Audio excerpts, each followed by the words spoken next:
Hello guys, how are you doing? जैसा कि हमने लास्ट एपिसोड में देखा था कि किन्यू ने उस मॉन्स्टर को पकड़ लिया था और उसको कैद करके अपने पास रख लिया होता है। तभी वहाँ पर कुछ लोग आ चुके होते हैं और चारों ही तरफ से इन तीनों भाइयों को पकड़ लेते हैं। इसी के साथ इस एपिसोड की स्टार्ट होती है और हमें देखने के लिए मिलता है कि वो सोल्जर्स जो थे वो अभी भी फ़िलहाल यहाँ पर खड़े हुए होते हैं, और क्योंकि उन्हें शक हो रहा था कि मॉन्स्टर का किन्यू से कुछ ना कुछ रिलेशन है, तो वो पूछने लग जाते हैं कि आखिर वो पर्सन कहाँ है जिसकी यहाँ पर फाइट चल रही थी उस मॉन्स्टर के साथ में। तो यहाँ पर अब अपना किन्यू समझ जाता है कि इन लोगों को अभी नहीं पता चला कि मॉन्स्टर किन्यू के पास ही है। तो साथ ही यहाँ पर वो बंदा कह रहा होता है कि बताओ आखिर तुमने उसे कहाँ छुपा कर रख रखा है। तभी यहाँ पर अब उसका साथी आ जाता और कह रहा था कि हर जगह ही सर्च करके देख लिया है लेकिन हमें तो कोई भी मॉन्स्टर नहीं मिल रहा। तभी यहाँ पर किन्यू समझ जाता है कि इन लोगों को पता ही नहीं है कि अभी फ़िलहाल के लिए मॉन्स्टर कहाँ है। तभी किन्यू आगे बढ़ता और कह रहा था कि सीनियर, मुझे माफ़ी चाहूँगा कि मुझे नहीं पता कि आखिर आप किस बारे में बात कर रहे हो। तभी यहाँ पर ये जो पावरफुल सीनियर था वो ये देखने लग जाता है कि ये जो लड़का है वो बस एक ऑर्डिनरी गॉड ही है, साथ ही इसके पास इतनी पावर नहीं होगी। तभी किन्यू इशारा कर रहा था और कह रहा होता है कि मुझे तो ये लग रहा है कि इन रॉक की पाइल के पीछे ही वो छुप गया होगा, क्योंकि ऑलरेडी वो इतना ज़्यादा स्ट्रॉन्ग था। मैं तो उसके खिलाफ कोई अटैक भी नहीं कर सकता था। ये सुन के यहाँ पर ये पर्सन आगे बढ़ता और कह रहा था कि स्टोन की हार्डनेस काफ़ी ज़्यादा अनयूजुअल है और साथ ही काफ़ी अलग भी लग रही है। वो ये भी देखने लग जाता है कि यंगर ब्रदर तो वाकई में स्ट्रॉन्ग है, लेकिन ये इतना भी ज़्यादा स्ट्रॉन्ग नहीं होगा कि उस ख़तरनाक मॉन्स्टर को ख़त्म कर सके। वो अपने हेवन की पावर का यूज़ करते हुए चेक कर रहा होता और कह रहा था कि ये तीनों ही यहाँ पर रियल गॉड हैं और यहाँ पर इतने ज़्यादा स्ट्रॉन्ग नहीं हो सकते। जिसके साथ ही उसका शक भी ख़त्म हो चुका था किन्यू के ऊपर से। और यहाँ पर एक और बंदा आ जाता और कह रहा था कि सीनियर, हमने यहाँ पर उसको बॉटम के पास भी ढूंढने की कोशिश की है लेकिन फिर भी हम उसे नहीं ढूंढ पा रहे हैं। मुझे तो ऐसा लग रहा है कि शायद उसकी पोजीशन कहीं और होगी, उसने खुद को कहीं और हाइड कर लिया होगा। तो ये सुनकर वो तुरंत ही वहाँ से चला जाता है, जबकि किन्यू एंड उसके भाइयों से कहता है कि तुम लोग भी यहाँ से जा सकते हो। किन्यू भी यहाँ पर एक चैन की सांस लेता है। तभी ये सीन कट हो जाता है और दूसरी तरफ हमें दिखाया जाता है कि अब ये तीनों ही भाई यहाँ पर आपस में बातें कर रहे होते हैं कि आखिर कौन कितना ज़्यादा स्ट्रॉन्ग हो चुका है। मिटियोर के बारे में ही बात कर रहे थे कि अगर उस मिटियोर स्टोन ने किन्यू का साथ नहीं दिया होता तो शायद थोड़ी प्रॉब्लम हो सकती थी। अब वो दोनों आपस में भी थोड़ी बहुत बहस कर रहे थे। तभी किन्यू कह रहा होता है कि अब हमें स्ट्रॉन्ग बनना होगा, और साथ ही कह रहा होता है कि चलो फिर यहाँ से निकलते हैं। साथ ही वो ये भी कह रहा होता है कि मुझे मिस्टर फू से भी इसके बारे में बात करनी है, क्योंकि यहाँ पर वो उनसे कुछ मेथड्स के बारे में भी पूछने वाला था। किन्यू थोड़ा कंफ्यूज भी होता है कि आखिर उसने क्यों इतनी आसानी से उस खतरनाक से मॉन्स्टर को ख़त्म कर दिया, और क्या उसके रियल्म की पावर फोर्स आउट होकर आ चुकी होगी। तभी ये सीन कट हो जाता है और हमें देखने के लिए मिलता है कि किन्यू अब वापस से प्रैक्टिस करने के लिए आ चुका था और कह रहा होता है कि प्रीवियसली मैंने यहाँ पर जिस मेथड का यूज़ किया था उसमें ब्रदर ने मेरी हेल्प की थी, और उसी की वजह से शायद मैं यहाँ पर फोर्स आउट कर पाया था अपनी पूरी की पूरी पावर को यूज़ करने के लिए। लेकिन इस फॉर्मेशन के साथ आखिर प्रॉब्लम क्या है, एक्चुअल कॉम्पैक्ट के अंदर आखिर इसने क्यों इस तरीके की गलती कर दी। तभी वो पूछने लग जाता है फूबा से। तभी वो कह रहे होते हैं कि मास्टर, आप मुझसे पूछ सकते हैं कोई भी अगर आपका सवाल हो तो। तभी वो कहने लग जाता है कि असल में कोई भी फॉर्मेशन होती है तो फिर उसका मेथड जो होता है वो एक ब्रेकिंग एरिया की तरह भी काम करता है। लेकिन मुझे ये नहीं समझ आ रहा कि जब मैं उस समय उस बीस्ट के साथ में फ़ाइट कर रहा था, सडनली यहाँ पर मुझे फर्स्ट रियल्म की रियलाइजेशन कैसे हो गई। मैंने फर्स्ट रियल्म के पाथ को रियलाइज़ किया था। तभी यहाँ पर वो एल्डर कह रहा होता है कि जहाँ तक मुझे पता है फर्स्ट रियल्म की जो फास्टेस्ट अंडरस्टैंडिंग होती है वो पुराने मास्टर ने यहाँ पर 100,000 ईयर के अंदर कंप्लीट की थी। लेकिन अगर आपने इसको इतनी जल्दी रियलाइज़ कर लिया है तो फिर हो सकता है कि शायद ऐसा हो। तभी किन्यू कह रहा होता है कि मेरी फॉर्मेशन जो थी वो फोर्स आउट करी गई उस मॉन्स्टर के द्वारा, और तभी मैंने यहाँ पर उसको आराम से फील भी किया। तो यहाँ पर वो कह रहा होता है कि देखिए, मुझे इसके बारे में ज़्यादा नहीं पता है क्योंकि मेरे पास कोई सोल नहीं है, लेकिन मुझे जहाँ तक लगता है फर्स्ट पाथ की अंडरस्टैंडिंग के बारे में मैं तो आपको यहाँ पर और भी ज़्यादा कॉम्प्लिकेटेड फॉर्मेशन मेथड दे सकता हूँ। तभी यहाँ पर किन्यू कह रहा होता है कि ठीक है। जिसके बाद ही वो बंदा कह रहा होता है कि तो फिर अब मैं आपको एक सेंड एरे दे रहा हूँ जो कि 10,000 ऑफ ईयर से काफ़ी ज़्यादा पावरफुल तरीके का एरे रहा है। अब यहाँ पर वो 3 स्क्रोल्स निकालते हैं और तीनों ही स्क्रोल को यहाँ पर छोड़ देते हैं, जिसकी वजह से अब किन्यू यहाँ पर इनको देख रहा होता है। जिसके बाद किन्यू जैसे ही इस फॉर्मेशन के अंदर आता है तो वो काफ़ी ज़्यादा कॉम्प्लिकेटेड लग रही थी। जैसा कि यहाँ पर मास्टर फू कह रहे होते हैं, किन्यू नोटिस करता है कि यहाँ पर तो थ्रेड लाइक कुछ मौजूद है। किन्यू जैसे ही उसको टच करने के बारे में सोच रहा होता है तो कह रहा था कि ये तो बहुत ज़्यादा कॉम्प्लिकेटेड है। इवन यहाँ पर पिछली बार वाली जो फॉर्मेशन थी ये तो उससे भी ज़्यादा स्ट्रॉन्ग मुझे नज़र आ रहा है। गलती से उसकी जो फिंगर थी वो यहाँ टच हो जाती है तो तुरंत ही उसके ऊपर कुछ फायर से अटैक बरसने लगे होते हैं, जिसके बाद वो इसे देखकर कह रहा होता है कि इवन ये तो ब्रेथ को भी सेंस कर रही है। फिर उसके बाद वो थोड़ा पीछे करता है तो फिर यहाँ पर फॉर्मेशन उसके ऊपर हमला कर देती है। किन्यू यहाँ पर बच रहा होता है इस फॉर्मेशन से, तभी एल्डर फू यहाँ पर कह रहे होते हैं कि अब आप इसे देख सकते हो। किन्यू कह रहा होता है कि देख सकता हूँ, मैं तो इस एरे को बिल्कुल भी समझ नहीं पा रहा। लेकिन तभी वो यहाँ पर उसको समझाते हैं कुछ और कह रहे थे कि अगर तुम ध्यान से करो तो हो सकता है कि यहाँ पर फर्स्ट रिकल्म का जो एसेंस है वो तुम उसको समझ पाओ और फिर उसके बाद तुम इसे भी समझ लोगे। जिसके साथ साथ यहाँ पर वो उसे थोड़ी बहुत अंडरस्टैंडिंग के बारे में और समझाते हैं और फिर वहाँ से चले गए थे। किन्यू जो था वो भी यहाँ पर बैठा हुआ इस एरे को समझने की कोशिश कर रहा होता है। धीरे धीरे करके वो यहाँ पर इस एरे को आराम से समझते हुए एक एक करके स्टेप लेता है। तो अब यहाँ पर वो इसको समझने की कोशिश कर पा रहा था। वो एक एक करके सारे ही डॉट्स को एक दूसरे से कनेक्ट कर पाता है और फिर उसको समझ में आ जाता है कि आखिर असल में यहाँ पर चल क्या रहा है इस एंड एरे के साथ में।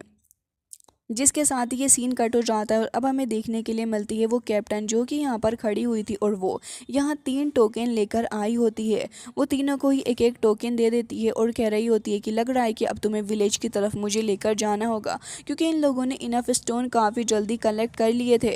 अब वो रास्ते में बता रही होती है कि मैं यहाँ पर तुम्हें फूजियो विलेज की तरफ लेकर जा रही हूँ।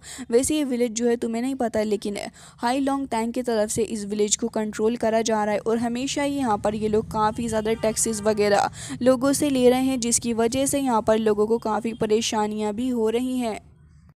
और अब यहाँ का जो शॉप ओनर है हाई लॉन्ग टैंक के अंदर वो मास्टर है हेवनली गॉड के, जिसके साथ ही यहाँ पर अब वो ये भी कह रही होती है कि इस जगह के लीडर बहुत ही ज़्यादा क्रूएल भी हैं। वो आके बता रही होती है कि वो यहाँ पर अपने ही बारे में सोचते हैं, साथ ही इन छोटे मोटे लोगों की लाइफ की तो कोई वैल्यू भी नहीं है। इसके साथ ही कुछ वक्त बाद फाइनली जाके ये लोग इस विलेज के अंदर आ चुके होते हैं और जैसे ही किन्यू इस विलेज के अंदर आता है तो वो यहाँ पर काफ़ी सारे लोगों को देख रहा था, लेकिन अब उसकी नज़र पड़ रही होती है यहाँ पर सबसे पहले जिंगशिंग के ऊपर। और जैसे ही यहाँ पर वो उसे देखता है तो वो भी भागा भागा किन्यू के पास आ ही जाता है और कह रहा था कि मिट्योर ये तो तुम ही हो। अब यहाँ पर वो कह रहा होता है कि मुझे नहीं पता था कि तुम लोग यहाँ पर इस फूजियो विलेज के अंदर इतनी जल्दी आ जाओगे। जिसके साथ ही यहाँ पर अब ये लोग आपस में बातें करने लगे होते हैं और यहाँ पर ये बंदा कह रहा होता है कि मुझे ये भी उम्मीद नहीं थी कि कैप्टन मुझे यहाँ पर मिलेंगी। तो वो कह रही होती है कि हाँ वो बात तो तुमने सही कही और उससे विदा लेकर चली जाती है। जबकि हमें दिखाया जाता है कि यहाँ पर इस बंदे की हालत काफ़ी ख़राब हो चुकी होती है और वो ये भी पूछ रहा होता है इस लेडी ने आखिर तुम्हें किन्यू कहकर क्यों बुलाया। तभी वो कह रहा होता है कि असल में मेरे 2 नाम हैं और तुम चाहो तो अब मुझे फ्यूचर में किन्यू ही कहकर बुलाना। तो वो कह रहा होता है कि ठीक है, अगर ऐसी बात है तो ये आपस में खड़े ही थे। तभी किन्यू कह रहा होता है कि फॉर्मर किंग से आपकी हालत ये क्या हो चुकी है। और वो याद करता है कि जब ये मोनार्क हुआ करता था तब यहाँ पर वो कितना ही ज़्यादा अच्छा और स्ट्रॉन्ग था। साथ ही उसने ये भी कहा था किन्यू से कि तुम्हें मेरा साथ होना होगा। तो फिर किन्यू भी इस चीज़ के लिए एग्री कर जाता है उसको वर्शिप करने के लिए। लेकिन अब यहाँ इसकी हालत काफ़ी ज़्यादा ख़राब हो चुकी है। तभी यहाँ पर ये बता रहा होता है कि असल में इस जगह पर स्टोन अर्न करना बहुत ज़्यादा मुश्किल है। कल्टीवेशन तो छोड़ ही दो, सारे के सारे यहाँ के टैक्सीज के अंदर ही चले जाते हैं और अब वो अपने साथ ही उसको लेकर जा रहा होता है। तभी उसकी नज़र पड़ जाती है यहाँ पर वेई ची चैंग पर और वो कह रहा होता है कि अरे तुम यहाँ पर क्या कर रही हो। अब वो जब पलटती है तो यहाँ पर उसके चेहरे पर तो खुशी आ ही गई थी, लेकिन ये सब कुछ देखकर यहाँ पर मंकी कह रहा होता है कि ब्रदर देख रहे हो ना, यहाँ पर कुछ ना कुछ चल रहा है। और तभी किन्यू कह रहा होता है कि अनएक्सपेक्टेडली मुझे लग रहा है कि आप शायद उसको काफ़ी ज़्यादा पसंद भी करते हैं। तभी वो कहने लगा होता है कि ये बात तो सच है, लेकिन यहाँ पर मेरा स्टेटस वाकई में बहुत ज़्यादा गिर चुका है, लोअर रियल्म की तरह यहाँ पर वो बात नहीं। जिसके बाद वही उसे अपने पास बुला रही थी तो वो भागता भागता उसके पास ही चला जाता है और यहाँ पर वो दोनों खड़े ही हुए थे। लेकिन इतनी देर में हमें देखने के लिए मिलता है कि यहाँ पर आ जाता है किंग यून और कह रहा होता है कि मैं यहाँ पर तुम लोगों से टैक्स लेने के लिए आया हुआ हूँ, तो फिर तुम लोगों को यहाँ पर टैक्स देना होगा। और 1500 कुछ स्टोन्स मांग रहा होता है। अब सभी के सभी लाइन में लगे हुए थे और एक एक करके टैक्स को पे कर रहे होते हैं। जिसके बाद हमें देखने के लिए मिलता है कि वो अपनी पोटली में सब कुछ रख रहा था। किन्यू एंड बाकी भी वहीं पर खड़े हुए थे। जब बारी आती है वे की तो वो उसके पास आके उससे फ्लर्ट करने लग जाता है। वो पीछे हट रही थी डर के मारे और कह रही होती है कि ब्रदर मुझे लग रहा है कि अब मुझे यहाँ से चलना चाहिए। लेकिन वो कह रहा होता है कि बिल्कुल भी नहीं। अब तो मैं तुम्हारी फैमिली से तुम्हारा हाथ मांगने वाला हूँ, और उसकी तरफ को अपना हाथ भी बढ़ा देता है। ये सब कुछ देखने के बाद यहाँ पर काफ़ी ज़्यादा बुरा लगने लग जाता है यहाँ पर जिंगशिंग को, और कह रहा होता है कि तुम्हारी हिम्मत भी कैसे हुई इसे इस तरीके से हाथ लगाने की।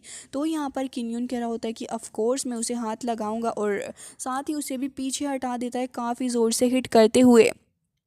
ये चीज़ देखकर यहाँ पर वही भागती हुई आ जाती है जिंगशिन के पास, और कह रही होती है कि आप ठीक तो हैं ब्रदर। तभी वो कह रहा होता है कि हाँ मैं ठीक हूँ, लेकिन ये बंदा वाकई में मैं इससे फ़ाइट नहीं कर सकता, क्योंकि अब उसका ओहदा बहुत ही ज़्यादा हो चुका है। तभी अंकल तियान भी वहाँ पर आ जाते हैं, जिन्हें देखकर किंगयुन तुरंत ही यहाँ पर उनको ग्रीट कर रहा था और काफ़ी ज़्यादा खुश भी हो रहा होता है। तभी यहाँ पर वो भी कह रहे होते हैं कि वाकई में तुम हाईलोंग टोंग के अब सेलिब्रिटी बन चुके हो, वाकई में अब तुम्हें ऐसा बिहेवियर नहीं रखना चाहिए। ये सुनने के बाद किंगयुन कह रहा होता है कि अच्छा ऐसी बात है। वेल यहाँ पर ये दोनों तो साथ में खड़े ही हुए थे, और यहाँ पर तभी किंगयुन कह देता है कि असल में बात ऐसी है अंकल तियान, मैं नहीं चाहता कि वही और ज़्यादा वेट करे, इसलिए मैंने फाइनली इतनी ज़्यादा मेहनत करने के बाद उससे शादी करने का फ़ैसला ले लिया है।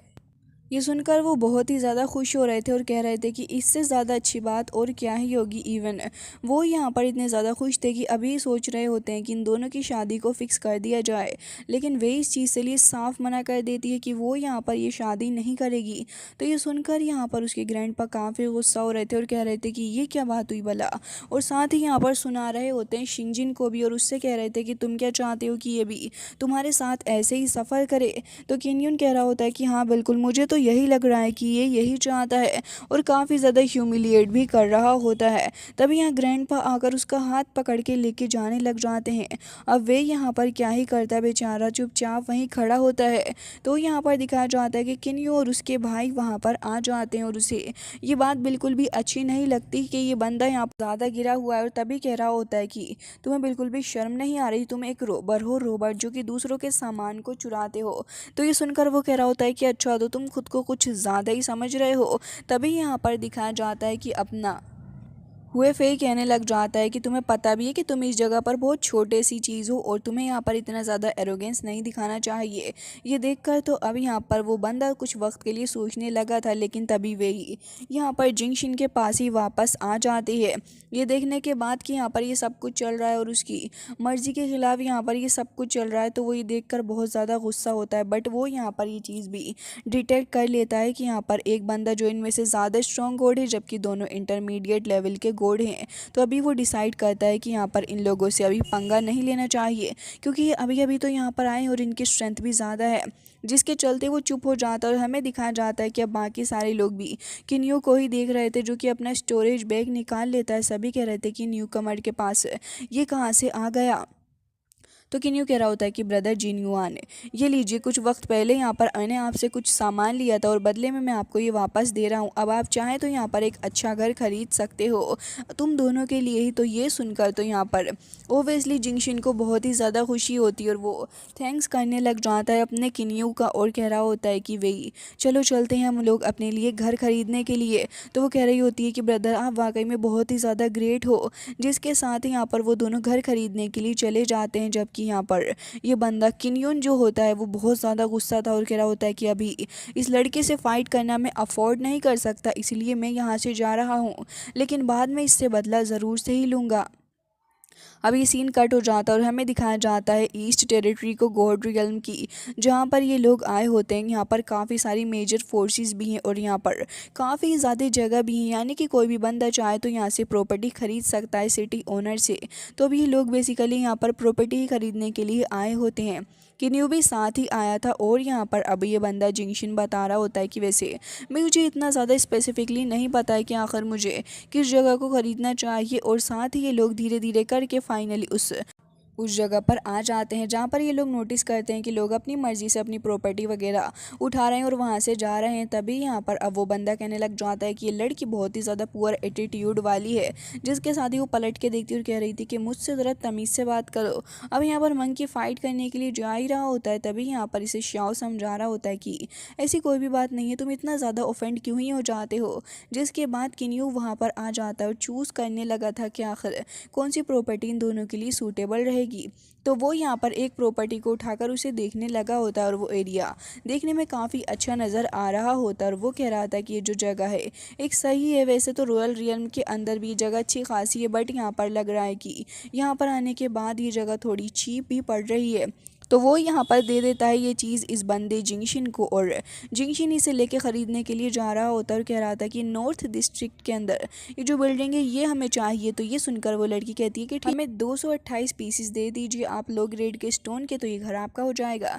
ये सुनकर वही तुरंत ही यहाँ पर अपने पास से निकाल कर वो पोटली देती है। तो लड़की बदले में यहाँ पर उसे वो की दे देती है उसके घर की। लेकिन जैसे यहाँ पर वही उसको ख़रीदने वाली थी तभी यहाँ पर एक बंदा आ जाता है जो कि इस जगह का लॉर्ड होता है और उसका नाम लियू था। इसे देखकर तो ये लड़की तुरंत ही रंग बदल लेती है और वो की लेकर भागती हुई जाती है और कह रही थी कि लॉर्ड लियू क्या आपको ये घर चाहिए, और तुरंत ही यहाँ पर उसको दे देती है। बट ये देखकर जिंगशिन कह रहा होता है कि अरे ये तो बहुत ही ज़्यादा गलत बात है, ये घर पहले हमने खरीदा था तो तुम भला कैसे किसी और को दे सकती हो। तो ये सुनकर वो कहती है कि तुम फालतू की बातें कर रहे हो, इस बात का कोई भी लॉजिक नहीं बनता है, ये लो अपने पैसे वापस। और लॉर्ड लियू ही इस घर को खरीदेंगे क्योंकि वो यहाँ पर बहुत ज़्यादा स्ट्रॉन्ग भी हैं। तभी ये सुनकर वहाँ पर एक लेडी आ जाती है और वो बहुत ही ज़्यादा गुस्सा में भी लग रही थी। इसका नाम जिंगली होता है। वहाँ आते ही कह रही थी कि मुझे बिलीव नहीं हो रहा कि यहाँ पर आप दोनों ऐसा कर रहे हो, ये तो बहुत ही ज़्यादा गलत बात है। और साथ ही जैसे ही वो नोटिस करता है कि उसकी क्लैन की बिल्कुल ही एल्डर यहाँ पर आ चुकी है और वो यहाँ पर उनके क्लैन के मास्टर की जगह पर, ये तो बहुत ज़्यादा डर जाता है और कह रहा था कि मुझे माफ़ करना, मुझे नहीं पता था कि मैंने क्या गलती कर दी है, क्या आप मुझे बता सकती हैं। ये सुनकर वो कह रही होती है कि तुमने क्या गलती कर दी है, क्या तुम्हें नहीं पता कि तुमने क्या गलती की है, तुमने यहाँ पर कुछ छोटे मोटे गोड से यहाँ पर चीज़ें चुराने की कोशिश की है, थोड़ी तो शर्म करो। और ये कहकर वो तुरंत ही उससे कीज़ को हासिल कर लेती है।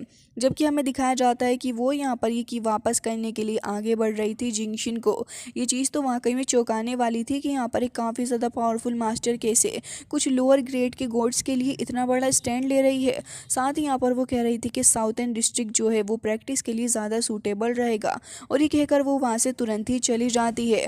अब जैसे ही वो फ्लाई करते हुए वहाँ से जा रही थी तो फिर इसे देखकर अपना मंकी कहने लग जाता है कि इस जगह के गोड इतने भी ज़्यादा अच्छे होते हैं क्या। तो किन्यू भी उसी की तरफ को देख रहा होता है। हालांकि यहाँ पर इन लोगों का मिलना तो नहीं लिखा था, तो अभी के लिए तो ये लोग यहाँ पर एक दूसरे को ज़्यादा सीरियसली नहीं लेते। जबकि यहाँ पर किन्यू जो होता है वो कह रहा होता है कि ठीक है ब्रदर, अब लगता है कि हमारा भी यहाँ से निकलने का समय हो चुका है। लेकिन ये सुनने के बाद जिंगशिन कह रहा होता है कि अरे ऐसे कैसे ब्रदर, अभी तो आपको मेरे साथ चलना है, घर लेने की खुशी में आपको पार्टी जो देनी है। तो ये लोग एक रेस्टोरेंट के अंदर ही आ जाते हैं जहाँ पर हमें दिखाया जाता है कि काफ़ी सारे लोग थे, बहुत चहल पहल भी होती, लेकिन यहाँ पर एक एल्डर बैठा हुआ था और किन्नी और बाकी सभी बैठे हुए होते हैं। तो अब जिंगशिन यहाँ पर कह रहा होता है कि ब्रदर आपने आज मेरा बहुत साथ दिया है, तो फिर चलिए इस पर टोस्ट करते हैं। वो टोस्ट करने ही लगे थे, लेकिन हमें दिखाया जाता है कि यहाँ पर उसी लड़की की क्लैन से कुछ 3 लोग और आ जाते हैं, और इस बार यहाँ पर वो लड़की ही नहीं बल्कि उसका भाई और एक और बंदा साथ में थे। तो तब यहाँ पर वो काफ़ी ज़्यादा नॉइस कर रहा होता है। तो ये देखकर उस एल्डर मैन को काफ़ी गुस्सा आता है, वो तो कप फेंक कर ही मार देता है और कह रहा था कि थोड़ा यहाँ कम नॉइस करो, ये रेस्टोरेंट है और तुम्हारे अंदर बिल्कुल भी एटिकेट नहीं है क्या। ये सुनकर उस लड़के को बहुत ज़्यादा गुस्सा आता है और वो ज़ोरदार तरीके से पंच करने के लिए इस एल्डर को जा रहा था। लेकिन एल्डर की फोर्स इतनी ज़्यादा डोमिनेटिंग थी कि वो तो एक हाथ तक नहीं लगा पाता एल्डर को। ये देखकर उसके साथ ही हैरान थे, साथ ही किन्नी और बाकी सब भी। जिसके बाद यहाँ पर सारे ही लोग भाग जाते हैं डर के मारे कि कौन पर्सन है जो कि यहाँ के स्ट्रॉन्गेस्ट गॉड को इस तरीके से ट्रीट कर रहा है। कि सब भी इस जगह से निकल रहे थे, लेकिन जिंगशिन और वही जैसे ही बाहर निकलते हैं तब इस जगह पर एक बैरियर लग चुका था। तो वो कह रहा होता है कि ब्रदर आप कैसे बाहर आओगे। तो किन्यू कहता है कि नहीं कोई बात नहीं, तुम जाओ, हम अपना खुद देख लेंगे। तो वो डर के मारे वहाँ से भाग जाते हैं, जबकि हमें दिखाया जाता है कि हुआ फेई जो था वो हमला कर देता है अपने स्पीयर का इस्तेमाल करके। लेकिन ओल्ड मैन तो अपने डोमिनेटिंग फोर्स का यूज़ करके उसे बहुत ज़्यादा परेशान करते हैं। साथ ही वो अपनी नीज़ पर बैठ चुका था। ये देखकर अब तो उसे काफ़ी गुस्सा आता है, लेकिन किन्यू भी यही सोच रहा था न जाने क्यों हुआ इतनी जल्दी एक्शन लेता है। बट अब एक्शन ले लिया तो इसके कॉन्सिक्वेंसेस तो इन तीनों को भुगतने ही होंगे, जिसकी वजह से ये लोग तो अभी वहीं पर बैठे हुए थे। तो ओल्ड मैन कह रहा होता है कि ओए मंकी तुम वहीं रहो, मुझे तुमसे कुछ बात करनी है, लेकिन उससे पहले मैं इन्हें देखूंगा। और अब वो यहाँ पर जैसे ही वहाँ पर अपनी टेरिफाइंग पावर का यूज़ करते हैं तो इवन वो इतने ज़्यादा गुस्से में थे कि इस लड़की की तरफ अपना हाथ बढ़ा के लिटरली उसके कवच तक को तोड़ देते हैं और साथ ही यहाँ पर उसकी हालत बुरी कर देते हैं, उसको वहीं पर काफ़ी ज़्यादा तंग करके। जिसके साथ ही यहाँ पर तभी उसका दूसरा साथी भी आगे बढ़ रहा था ओल्ड मैन के ऊपर हमला करने के लिए, लेकिन वो उसे भी वहीं पर ट्रैप कर लेते हैं। और तब हमें दिखाया जाता है कि वो लेडी वहाँ पर आती है और कह रही थी कि आखिर तुम्हें क्या हुआ है ब्रदर, और साथ ही एल्डर से भी कहती है कि एल्डर प्लीज़ मेरे ब्रदर को छोड़ दीजिए, लेकिन वो उसके ऊपर भी अपना प्रेशर बनाने लगे होते हैं। लेकिन देखने वाली बात ये थी कि जहाँ वो दोनों ही लड़के बिल्कुल भी ढंग से खड़े नहीं हो पा रहे थे, ये लेडी अभी भी ऐसे ही खड़ी थी, जो कि इसकी स्ट्रॉन्ग विल पावर को यहाँ पर रिप्रेजेंट कर रही थी, साथ ही इसकी फिजिकल पावर को भी। ये देखकर वो कह रहे थे कि लड़की तुम्हारी पावर्स देखकर मैं खुश हुआ हूँ। और उसके बाद हमें दिखाया जाता है कि वो यहाँ पर उन दोनों लड़कों को भी दूर पटक कर फेंकते हैं, जबकि यहाँ पर अभी लड़की समझ जाती है कि यहाँ पर ये जो पर्सन है बहुत ज़्यादा स्ट्रॉन्ग है, तो कह रही थी कि सीनियर प्लीज़ मुझे माफ़ कर दीजिए, हमें नहीं पता था कि आप इतने ज़्यादा स्ट्रॉन्ग है, और साथ ही माफ़ी भी मांगती है। जिसके बाद एल्डर कह रहा था कि आज मैं अच्छे मूड में हूँ तो ठीक है, तुम्हें जाने देता हूँ। वो तुरंत ही अपने भाई को उठाती है और उसका साथी तीनों ही वहाँ से भाग जाते हैं, जबकि ओल्ड मैन यहाँ पर अब इन तीनों के पास ही आ जाते हैं और कह रहे थे कि क्या तुम तीनों फेरी डीमन वर्ल्ड से हो, तो किन्यू कह रहा था कि हाँ। तभी वो कह रहे थे कि अच्छा, तो तुम क्या Holi land app monkey clan के बारे में जानते हो, जो कि यहाँ पर काफ़ी ज़्यादा पावरफुल लोग हैं और काफ़ी ज़्यादा स्ट्रॉन्गेस्ट भी रहे हैं गॉड रियल्म के अंदर। ये सुनने के बाद यहाँ पर वो ये भी कह रहे थे कि अब से तुम मेरे अप्रेंटिस यानी कि तुम मेरे डिसाइबल बनोगे। ये सुनकर यहाँ पर ये चीज़ बिल्कुल भी हुआ फही बर्दाश्त नहीं करता, तो तभी यहाँ पर वो कह रहा होता है कि मेरा ऑलरेडी एक टीचर है। तभी ये सुनने के बाद उसके ऊपर एक और बैरियर लगा देते हैं, जिससे कि हुआ फई लगातार उससे बाहर निकलने की कोशिश कर रहा होता और कह रहा था मेरे टीचर का नाम जियांग लैन है। ये सुनने के बाद वो कह रहे थे कि अच्छा ये बात है, फिर हंसते हुए कह रहे थे कि फिर तो उसे कोई भी प्रॉब्लम नहीं होगी, मुझे भरोसा है कि वो कभी भी मुझे अपोज नहीं करेगा। साथ ही उसे उस बॉल के अंदर कैद करके वहाँ से लेकर जा रहे थे और कह रहे थे कि अब मैं इसे कल्टीवेट करवाऊंगा और ज़्यादा स्ट्रॉन्ग बनाने के लिए। तो किन्यू यहाँ पर काफ़ी ज़्यादा रिस्पेक्टफुली होकर कह रहा था कि ठीक है सीनियर, आप प्लीज़ हमारे भाई का ख्याल रखिएगा। तो वो कह रहे थे, तो वो कहते हैं कि हाँ परेशान नहीं हो, मैं यहाँ पर इस मंकी को कल्टीवेट करवाने के लिए लेकर जा रहा हूँ, ये जल्दी वापस आ जाएगा। लेकिन हुआ फई तो लगातार उस जगह से बाहर निकलने की कोशिश कर रहा होता है। एल्डर तो वहाँ से निकलकर चले जाते हैं, लेकिन हुआ फई कह रहा होता है कि ब्रदर मैं जल्दी तुमसे मिलने के लिए आऊँगा, और किन्यू भी कह रहा होता है कि हाँ हम भी तुम्हारा वेट करेंगे। हालांकि गाइस इसी के साथ ये एपिसोड हो जाता है एंड आई होप कि आपको पसंद आया होगा।